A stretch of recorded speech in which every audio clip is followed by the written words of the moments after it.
Hi, everyone. I am Dyllan McGee, founder and executive producer of Makers, coming to you live from my office in Westchester, New York. I know it's been like a year. I still just, it sort of cracks me up. Anyway, happy Women's History Month. And we have a very exciting guest for you today who, full disclosure, is also a pal of mine. And if there are any entrepreneurs in the house, let us know because you're about to get some great advice. Now, her name is Kara Goldin, and I'm going to get dressed up for the interview because it's important. She has written a book called Undaunted. Undaunted. Kara Goldin, the founder and CEO of Hint. Yes, and it's about overcoming doubts and doubters. So we all, I'm sure, if you're human, have doubts, and Kara is going to talk to us about her incredible experience, and I'm pretty excited about it. In addition to, she's the CEO, I think I said on the cover of Hint Water, and the founder. By the way, Kara, you can tell me if I'm wrong, but I believe that Hint, I read, is the largest non-alcoholic beverage company in the U.S. Big deal. It's, I think, worth $150 million. Maybe that rings a bell in my head too. Not only does she do Hint water, but hello, hand sanitizer. She adapted, suntan lotion, chapstick. It's amazing. So there we go. There's my little marketing for Kara, but now you get to meet her yourself. And let us know if you have questions. So Kara, I'm bringing you on. Here we go. Kara. Hello. How are you? Good. Oh, wait. My hat gets cut off. I can't have that. We need the branding in there. Okay. I'll sit up a little higher in my chair too. How are you? Good to see you. Great. Look at your fancy neon lights. I know, right? I've got both my Undaunted and my Hint behind me. So it's it's good stuff. It's funny. Someone just wrote, too bad all the words are backwards. I know. I haven't figured out how to do that in anything. Have you in your book tour? Like, have you had one that's the opposite? I haven't. I mean, I'm feeling pretty good that I figured out how to get neon lights in back of me. So that's as far as I've gotten.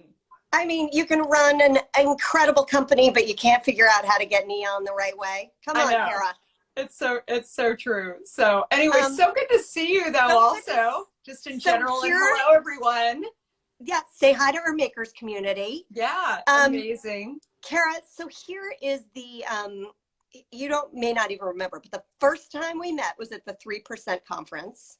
I do remember. I was in the audience and I watched you, and in ways that you've been asked this year forever, it was, what's it like to be, a woman founder, and like, and you were like, or is it hard? I think it was something like, isn't it hard to be a woman founder? And you were like, I don't know. I don't know what it's like to be a man. And I was like, sounds like me. That sounds like something I would say. It was so, and I stalked you afterwards. I was like, that was so refreshing. It's so true. And so one of the things that I adore about you is you sort of tell it like it is. And this book is, it's just very real and fun. And my God, you're transparent about your experience in building this company.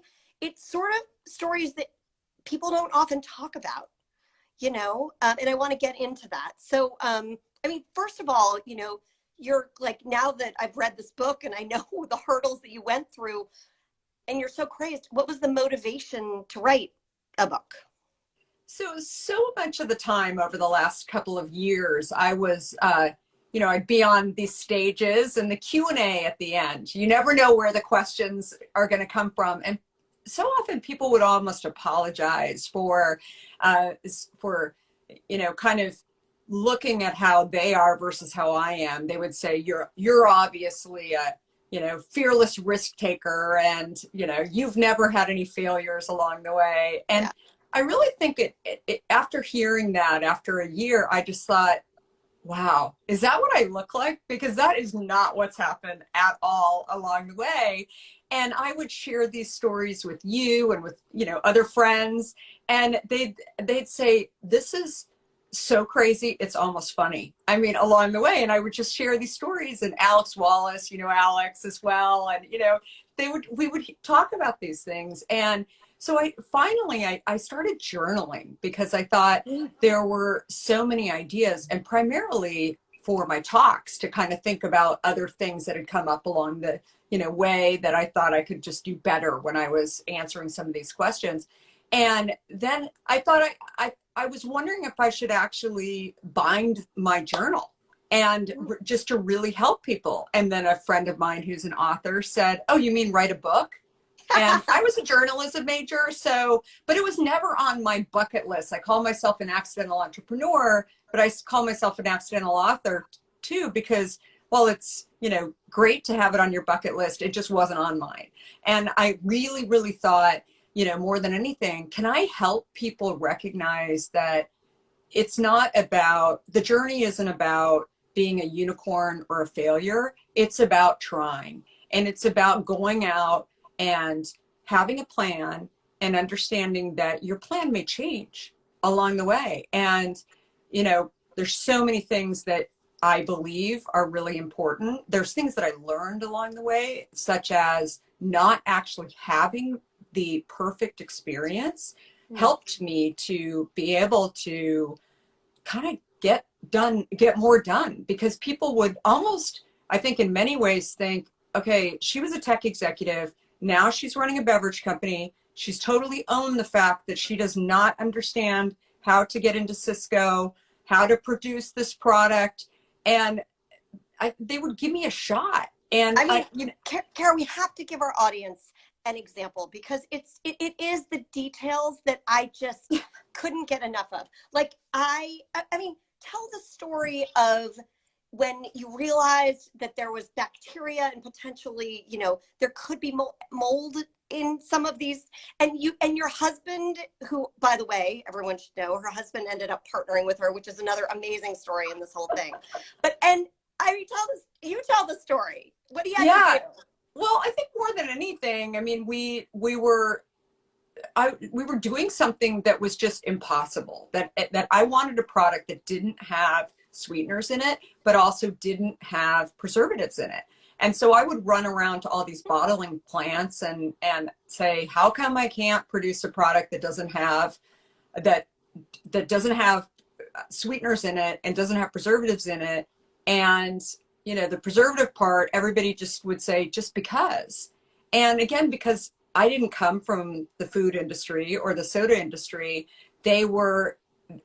people would just assume that I would just walk away at that point. But I was a consumer who just wanted to know, like, do you know? I mean, you're not in the beverage. Do you know why you have to? I mean, you think, right? So all these questions I would just ask. And so many people would just look at me and chew me. But after a while, it just got really hard, because we got our product into Whole Foods, and then we were almost short shipping the product purposely so that we could make sure that the product didn't, have problems. And we were testing it along the way. I mean, we were being super safe about it.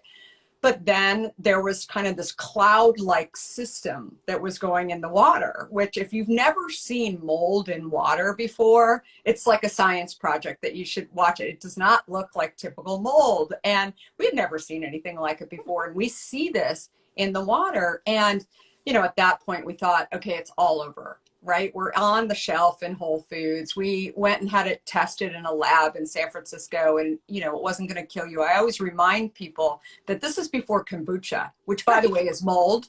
And so, but this is before all of that. You were ahead of all these waters. And no one was putting mold in their water prior to. And so Whole Foods just didn't believe us that it wasn't safe. And, I mean, you go into Whole Foods now and see how much kombucha is in there, and, it's a totally different story.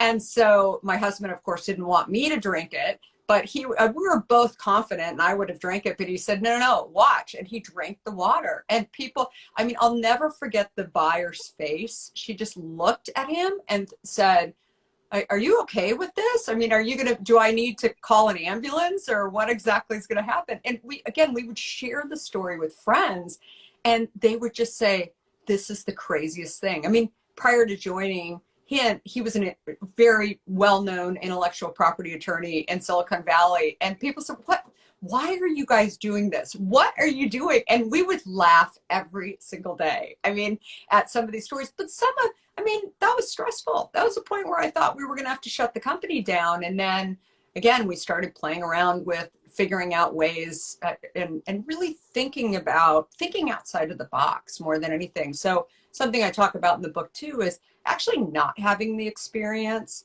When you don't actually know what you're doing, all of a sudden you kind of put that thinking cap on. Well, it's like you said, what I love is that accidental entrepreneur. I mean, Yeah. honestly, when I started Makers, I only did it because Gloria said no. I'm a filmmaker to doing a documentary on her life. And they're like, oh, okay, well, oh, look, she's drinking her hip water.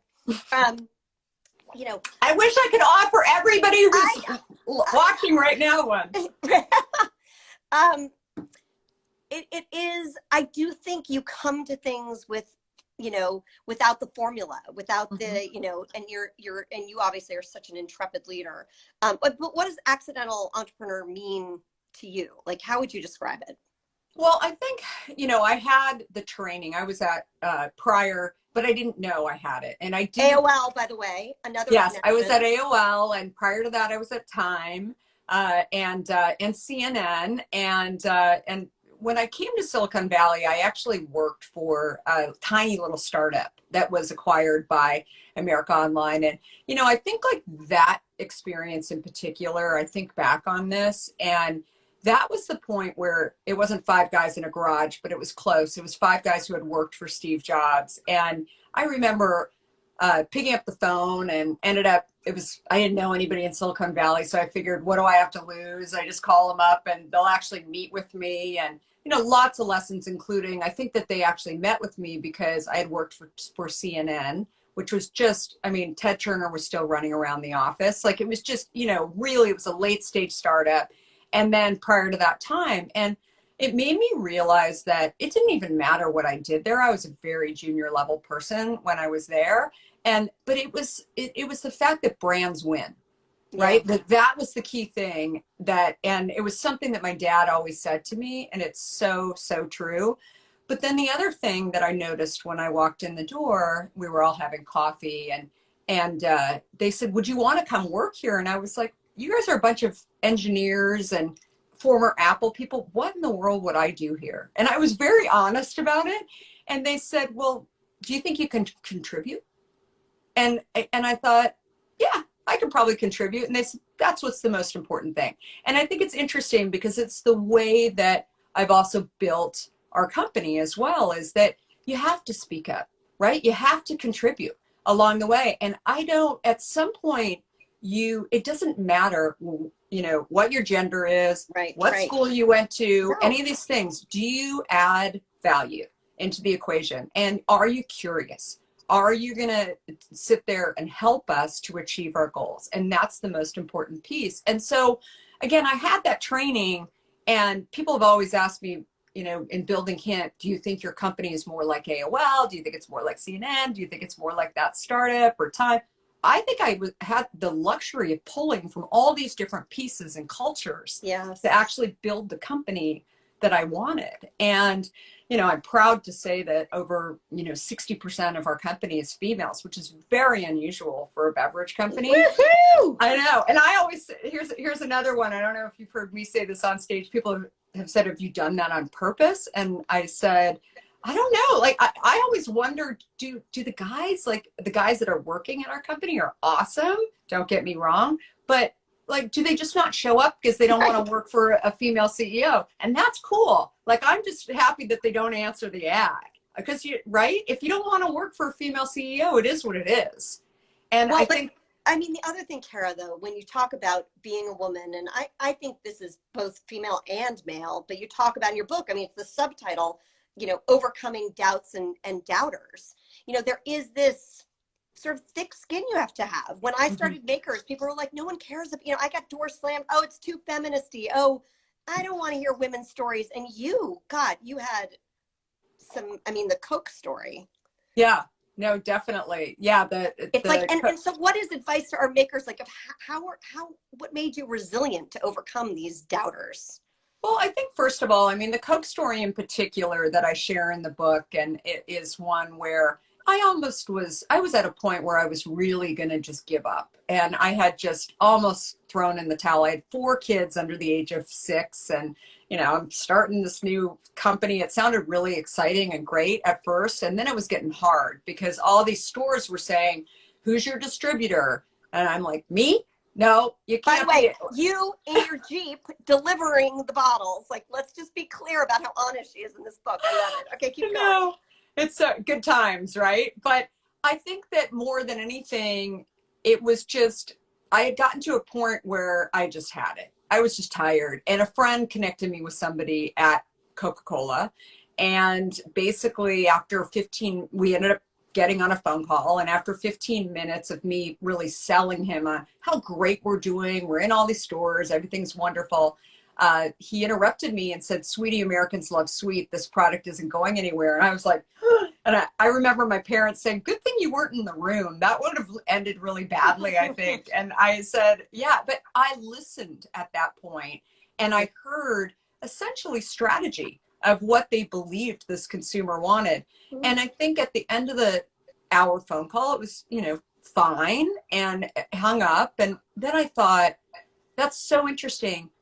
He never mentioned the word health. And that was my whole purpose. And instead it was, we believe that the consumer is really, they want to get to 0 calories because diet drinks were all at 10 calories 15 years ago. Mhm. And I said, but that was me.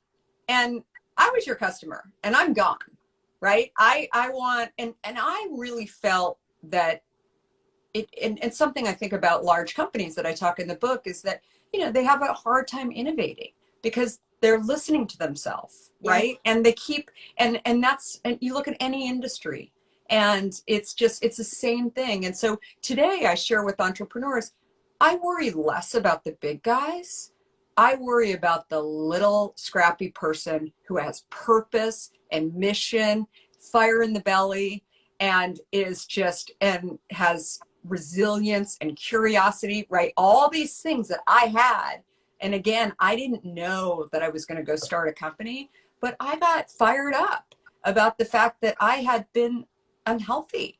And I didn't want my kids and my friends and the next generation being fooled by these healthy perception things versus healthy reality. And that drove me. And so what I heard from that gentleman was he was on a totally different mission than what I was on. And that was fine, right? He was on his cruise ship. I was on my rowboat and I was going as fast as I could.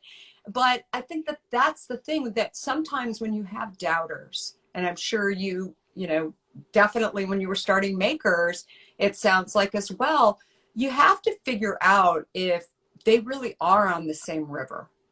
And if they're not, don't pay attention, Well, right? and also one of the things you talk about, which I love, is, turn the no into a yes, Yeah. right? Like, that's your determination. You heard that, and you actually, you know, it would, some could just feel defeated, but you were like, no, like, Yeah. actually, you just gave me good information. Thank you. Check.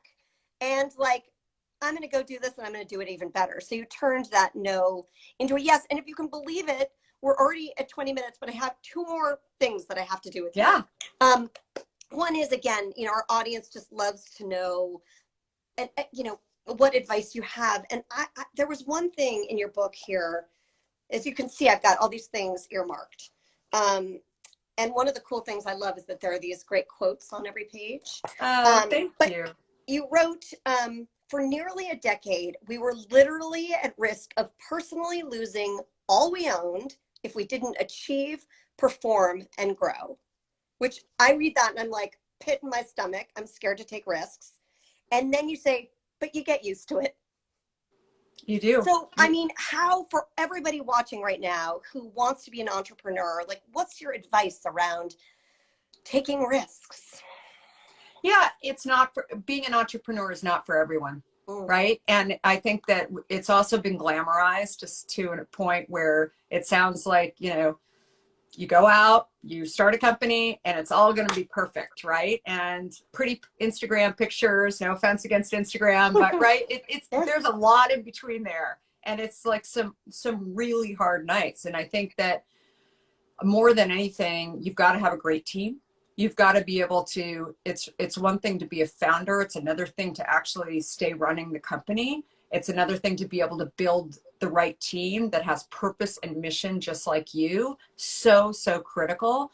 And just know too, I think that the one thing that I would say that I've shared with other entrepreneurs is that I felt, and I think this is very true for you and for other, entrepreneurs, and kind of, we're all type A people a little bit, right? We're very competitive, maybe different types of competitiveness, but also challenging ourselves. And it's okay to challenge yourself to some extent, but also saying like, come on, we got to do this tomorrow. There's this race that I found myself saying, do I really have to do it? Right? And can I slow down a little bit? Can I actually go to mommy and me class this afternoon? When my kid, I've got 3 in college now, and they don't want to go to mommy and me classes with me anymore. But right, but I wanted to do that, and so I think that is so important, and that's the luxury of being an entrepreneur. But that is such a big lesson learned. And then also, I think just finding the right people that are going to back you. And frankly, I think it's the same thing for a book. I mean, having written a book, there were a few publishers that I talked to that wanted me to write a very different book. Yeah. And I did not want to write that book. And so I remember an author friend of mine saying to me, what do you think? And I said, it's more money, it's more, all these things along the way. And she said, but if you only got one in you, is that really what you want to write?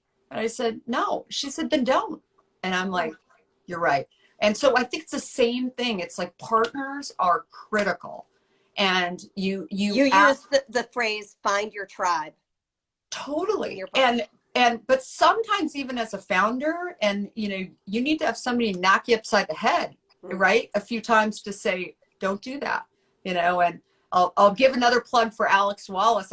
She was in the book. I don't know if you caught that she was in the book there too. And, she was somebody that she would just knock some sense into me. Right. And she didn't know she was doing it, but through her own stories, it resonated. And that's what this is. You need to surround yourself by people who are willing to tell you the truth.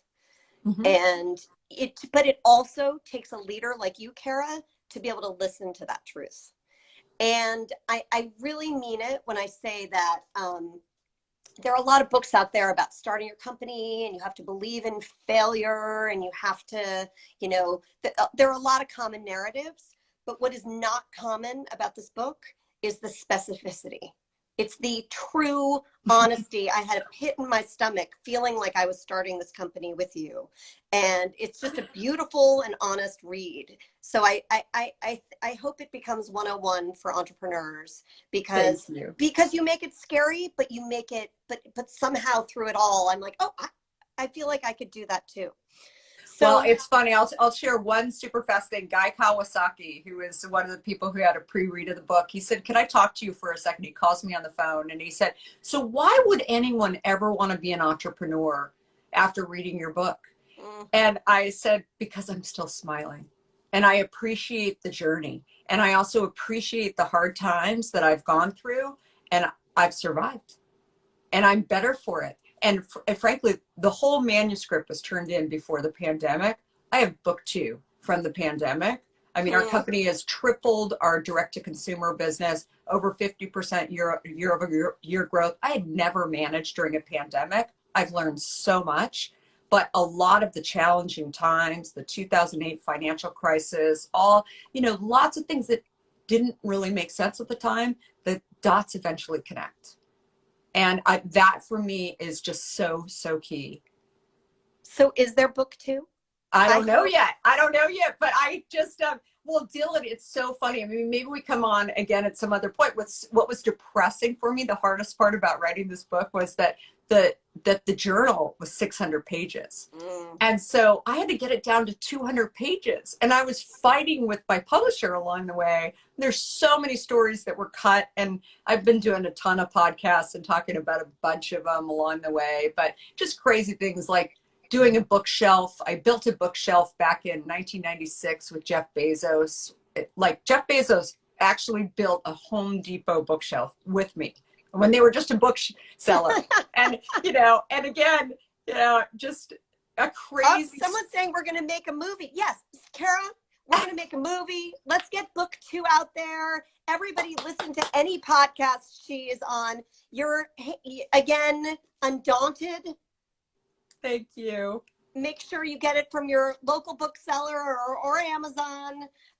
We have so much to learn from you. And yes, let's continue the conversation. Thanks for the gift of all that you do, let alone making the world healthy on top of an amazing book. It's just, you're the gift that keeps giving, Kara. I love it. Well, thank you so much, you guys. Hopefully you'll get a chance to have a read or a listen on Audible as well. That was a fun experience. Go get a hint drink. And a hint drink, 1000%. And a spray and a chapstick. And we're moving into summer. You need your suntan lotion too. All right, everybody. Oh, all right, Kara. Thank you. Exactly. Sending you a big hug. Thanks so much. We'll see you later.